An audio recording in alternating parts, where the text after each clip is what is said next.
இது படிப்படியாக தான் வரும். நீங்கள் விரும்பாமல் வாய்க்காது, விரும்பினா தான் வாய்க்கும். விரும்பினா கூட சிவம் நமக்கு அவன் கருணை கூட்டினா தான் அதுவுமே வாய்க்கும். அதனால தான் நின் பழ அடியார் கூட்டம் அடியேன் காண ஆசைப்பட்டேன் கண்டாய் அம்மானே. உன் அடியார் கூட்டம் காட்டாயேல் செத்தே போனா சிறியாரோ. அவருக்கு தாங்க தெரியும், அடியார் கூட்டத்தை பார்க்காம செத்து போனால் என்ன ஆகும் தெரியுமா பெருமானே?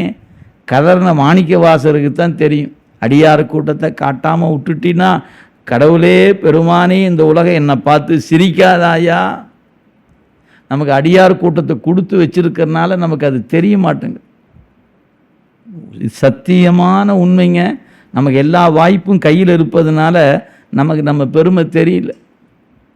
கையிலங்கு பொற்கிண்ணம் என்று உன்னை கருதுகின்றேன். நமக்கு எல்லா வாய்ப்பும் எளிமையாக கிடைச்சிருச்சு, கிடைத்து கொண்டே இருக்கிறது. அதனால் இதன் அருமைப்பாடு தெரியாமல் நாம் என்னென்னமோ நினச்சிட்டு இருக்காங்க.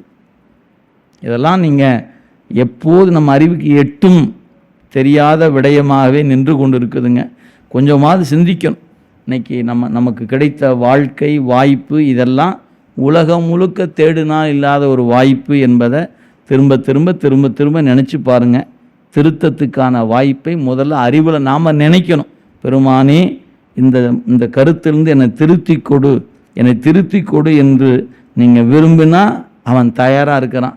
நீங்கள் விரும்பலைன்னா மெல்ல திருத்துவான். என்றைக்கு இருந்தாலும் திருத்தாம விட மாட்டான், கொஞ்சம் தாமதமாகும். அப்படி தாமதமாகி திருந்தும் போது இந்த கூட்டம் இருக்கணும் அல்லது நாம் இருக்கணும்.